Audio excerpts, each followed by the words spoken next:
Killing goes one for the Villa. Forget financial fair play, transfer bungs, blackmail or match fixing. The most serious crime ever to touch the top level of English football was a murder.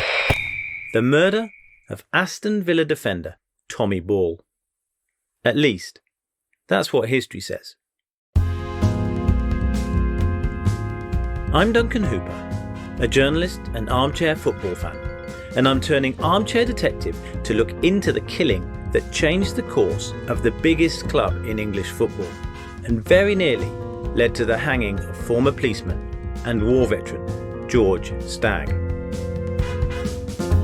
This is the murder that changed English football, allegedly. Episode 1. The Footballer's Widow. In the decades following the founding of the English Football League in 1888, there was one club whose record stood out. With 6 league titles and 6 times runners-up, plus 5 FA Cups, at the outbreak of the First World War, they were unquestionably the biggest club in England, and that meant the world, with the most prestigious stadium to match. Based on the northern edge of Birmingham, Aston Villa had been founded in 1874 by members of a church cricket team looking for something to do in the winter. Managed by club legend George Ramsay, who remained the most successful boss in English football until overtaken by fellow Scot Sir Alex Ferguson, Villa's team in 1920 was packed with internationals. But there were still some gaps where injury or retirement could leave the team exposed. The Great War, which had ended 2 years earlier, had depleted many industries of their best workers, and football was no exception. From a fun way for local groups to let off steam, football had become a major business, drawing crowds numbering in the tens of thousands, as the lower classes sought ways to fill their growing leisure time, and the economy expanded, and life became less precarious. As such, the sport was national in scale in a way few other industries could be, and broke class boundaries, with professional players competing alongside amateurs who held down well-paid jobs off the pitch. So, to remain competitive, leading clubs had built up scouting networks the length and breadth of Britain. But one of the most fertile places for any manager to go looking to fill the gaps in his team was the industrial northeast of England. The coal and iron mines of the Durham area had proved a fertile ground for strong, fit young men who loved nothing more than competing against football teams from neighbouring pits after work ended for the week on Saturday morning. What's more, the dirt, danger, and low pay of their day jobs meant that convincing them to relocate elsewhere was an easy task. Which is why, on Saturday, the 17th of January, 1920, an Aston Villa scout made his way through drizzle and mist to the cottage at 48 Reservoir Street, Gateshead, the home of Joseph Ball and his family. He was there to secure the signature of Mr. Ball, to transfer the licence of his son, Tommy, from the Felling Colliery football team. Tommy, like his father and 5 brothers, worked in the mines that dotted the local area. It was a precarious life. The home was owned by the mine, and news of accidents was commonplace gossip across the fences that divided the narrow backyards. The Bull's grandfather, John, had been killed in an underground explosion in 1885. And Tommy's eldest brother had died serving his country in the First World War. But Tommy found an escape in football, playing first for the Wardley Colliery, where he worked, and then moving to neighbouring Felling. A tough defender, he obviously stood out from his peers, and, days ahead of his 20th birthday, a future as a full-time professional sportsman opened up. His club would have received a transfer fee in the region of a few £100s, while there was also likely an illicit brown envelope passed to the Ball family to secure the deal. Ball himself would be on £7 a week, dropping to £6 in the off-season, plus a bonus of £2 for a win and £1 for a draw. At a time of high post-war unemployment, it was rich rewards, perhaps double or treble other professional work, and vastly more than any miner could hope for. Ball wasn't a big man, though his 5 foot 10.5 inch frame was more than 3 inches taller than the average for his time. He was also 2 stone, or 12 kilograms heavier than the norm at his generation. Photographed in his woolen Aston Villa shirt with its distinctive claret body and light blue full-length sleeves, Ball is clearly not bulky by modern standards. His straight hair is neatly parted left of centre, cropped at the sides above his prominently protruding ears. He looks intently at the camera beneath slightly furrowed brows. Behind him, the tunnel leads into the heart of the stands, giving the impression of standing guard and blocking the way, just as he would have wanted on the field. Within 2 weeks of signing, Tommy Ball was playing in that shirt, featuring for the reserve team against Rochdale. However, it took some time for him to settle in, and he had to make do with a place in the stands as his teammates won yet another FA Cup, this time against Huddersfield Town. His only first team game that season was in a 6-3 drubbing by Bolton Wanderers, and his next appearance, against the same team early in the 1920-21 season, was an even worse 5-0. Over time, he did, however, start to get more game minutes, mainly as injury cover. And so we come to 1922, a rollercoaster year for Tommy Ball, and the year in which the various threads leading to his death start to come together. First up, in April, Villa signed another young defender, Tommy Mort, from Rochdale. Mort was an outstanding player who would go on to make 368 appearances for the club over 12 seasons, forming a legendary partnership with fellow defender Tommy Smart for Aston Villa and England. Mort's position of left-back was also that favoured by Ball. Then, a month later, Ball got married, which we will come to shortly, but another piece of transfer business would also change his fate. In August 1922, firebrand centre-half Frank Barson unexpectedly announced he was leaving for Manchester United. The enforcer was known for a hot temper on and off the pitch, rowing with opponents, referees, and even his own club staff. Legend has it, he once pulled a gun on the board. After facing repeated pressure from Villa to move down from his home in Yorkshire in order to be more available for training, Barson decided to quit. Replacing him was a tall order, and Villa tried a couple of different options before finally settling on Ball. He would go on to play 77 times in the position, and it seemed possible he was on track to join his fellow defenders in an international shirt. He was qualified to play for England, or Scotland through his mother, and Ireland through his father. However, his personal life was to intervene tragically. Back then, footballers were already celebrities, but before Tommy Ball had tended only to appear in the back pages of newspapers for their sporting achievements. Their family affairs were not subject to the levels of scrutiny which tabloid newspapers and social media would bring a century later. Nevertheless, we do know a significant amount about Ball's life off the pitch as a result of the court proceedings which followed his death. Ball had married in May 1922 to Beatrice, or Belle Richards, the 19-year-old daughter of a butcher. The Richards family was well-to-do, and their business had been prospering. We don't know how the couple met, but the Richards' home and business were just a few minutes from both Villa Park and Tommy Ball's lodgings. After the marriage, which came during football's summer break, the couple probably lived for some time with Ball's new in-laws, before finding their first home in what was then the rural district of Perry Bar.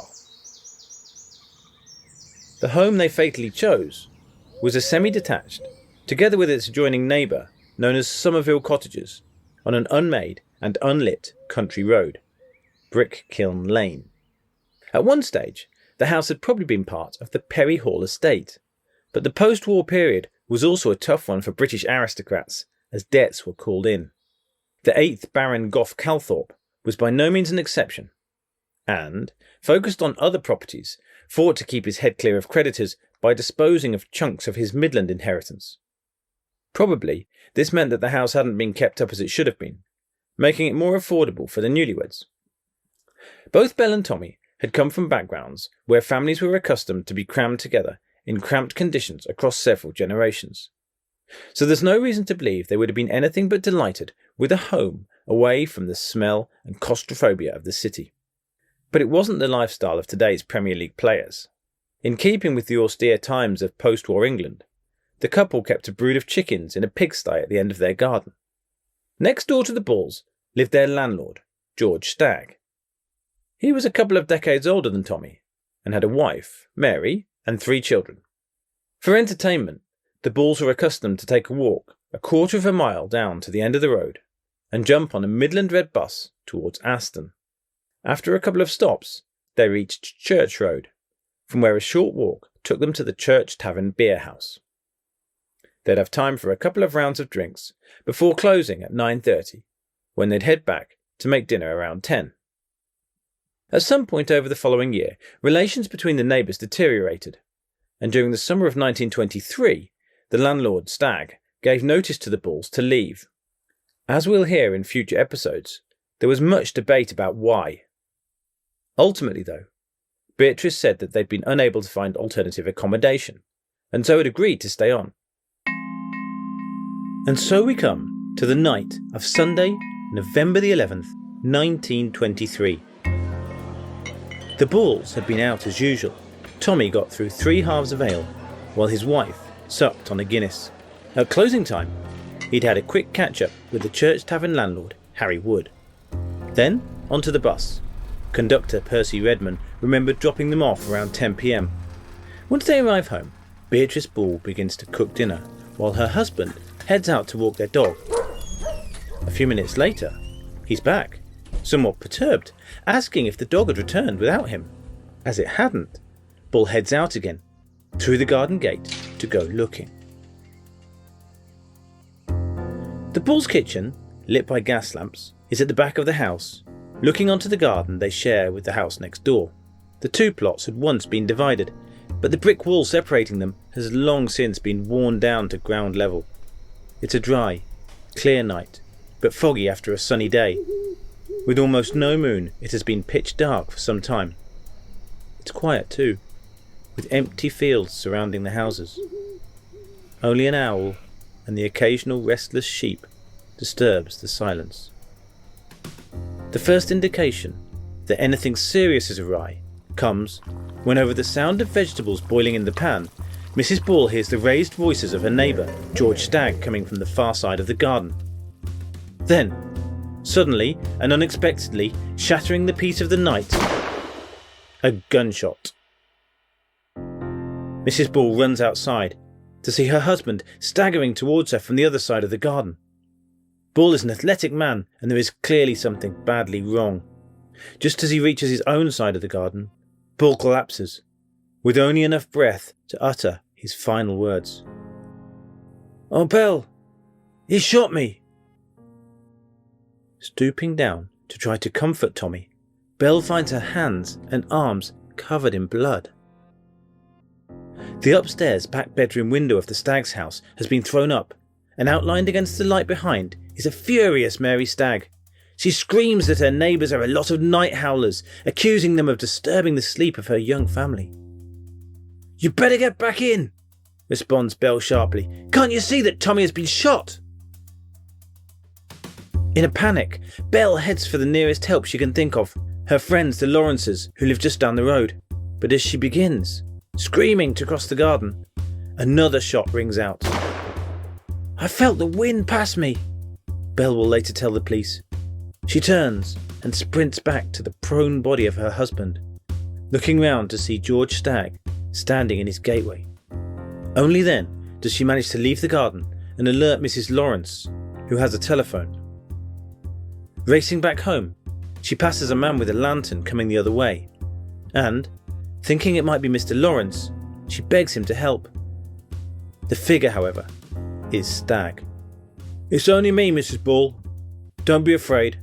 I haven't hurt you, have I? Let me help you get Tom into the house. He's bleeding." The pair manage to carry Bull inside, and Stagg heads off, returning with a doctor and a policeman whom he had bumped into on his road back. From there, justice took a speedy route. Stagg was immediately taken into custody, having admitted to shooting Bull. The next day, 2 shotgun cartridges were found concealed into Stagg's fireplace, and the day after that, a coroner's court hearing was opened, hearing from just one witness, Beatrice Ball. Then came the star-studded funeral at St John the Baptist Church, Aston, a stone's throw away from the pub where the couple had so innocently spent their last happy hours together. Star footballers took turns to carry the coffin, while tributes came in from Midlands clubs such as Coventry City, Walsall, Birmingham City and West Bromwich Albion, as well as north-eastern sides Middlesbrough and Sunderland. Just a day later was the conclusion of the coroner's court, before a full jury again hearing from the grieving widow who dominated press coverage. The local men of the jury, they were all men, concluded that the case was one of willful murder, meaning a further trial would need to take place in a higher court. That case was heard on February the 19th, when, over the course of a single day, Stagg was found guilty and sentenced to death. Although his lawyers appealed, the verdict was upheld, and by the end of March 1925, just over 4 months after the death of Tommy Ball, George Stagg was effectively on death row. Which is all a pretty simple story. Judges and juries in several courts, as well as most histories since, accepted the account of Beatrice Ball, given in the immediate aftermath of her young husband's killing. Except we know that some key parts of what she claimed are simply not true. From small details, like what she said her husband had drunk, to important facts around the chronology of events, to the biggest untruth of all, we can be all but certain that Stagg never shot at her. We don't know why she would lie.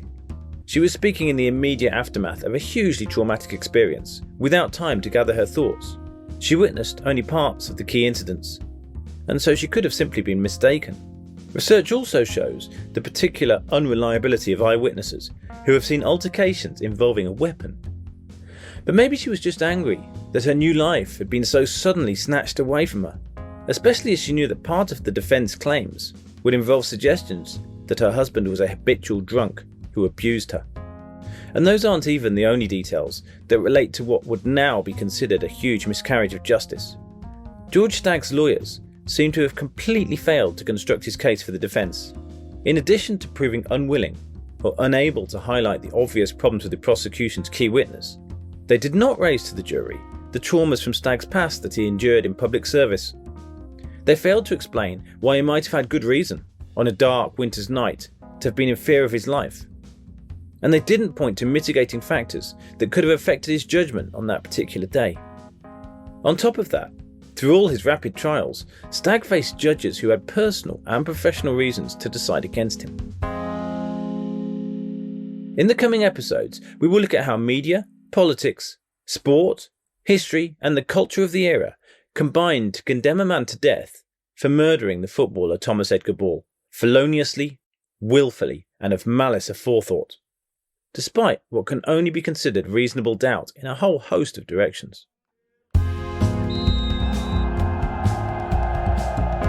This podcast leans heavily on the comprehensive research of Colin Brown in his book, The Armistice Day Killing. So if you want more background and detail, including some of the original testimonies, do get yourself a copy. Also, you may have heard some ads during the episode. Any proceeds from the podcast will be donated 100% to Acorn's children's hospices in Birmingham, Walsall and Worcester. So if you do want to subscribe or share the podcast, you'll be helping out an extremely deserving cause. The soundscape for this podcast was created by Sasha Sadikov for Istorias Media, where stories build bridges. Thank you, and see you next time.